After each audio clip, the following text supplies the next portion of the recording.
Ouais. Oh bon, Ok. shalom, shalom, peuple Elohim, shalom. Je voulais vous dire ceci. Nous sommes au temps où vous devez comprendre ceci.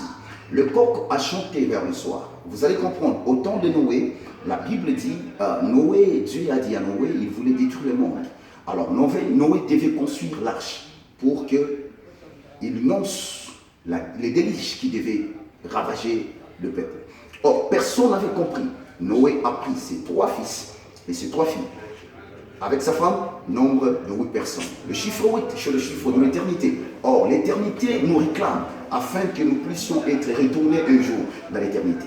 Alors, nous sommes au temps où les méchancetés, ce qui se passe dans le monde, va attirer la colère du Seigneur. Alors, Abraham, il était sous la chaleur du jour, sur la chaîne de Mamoré, il a vu le manche, 3 anges venir passer et dire rentrez chez moi. Il a accepté que ces gens-là rentrent.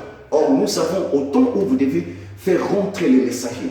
Or, les messagers se trouvent là. Les messages évangéliques, doctrinales et prophétiques, vous devez les recevoir dans votre maison qui est la parole, votre temple qui est la maison, le cœur, vous devez recevoir toutes ces choses. Or, en recevant ces choses, après avoir mangé, la personne qui était au milieu, c'était l'Éternel lui-même. Il dit, est-ce que cacherai-je à Abraham ce que je veux faire à Sodome et Gomorrhe? Il a révélé tout ce qu'il devait se faire à Sodome et Gomorrhe. Pourquoi? Parce que la méchanceté du péché était montée. Nous sommes au temps où vous allez comprendre que même si vous voyez la trahison, tout ce qui se passe, les hommes de Dieu entre eux, il n'y a pas l'unité. Je demande l'unité pour les hommes de Dieu. Je demande l'unité pour les enfants de Dieu. Nous rendons la sacrification faible à cause de notre comportement.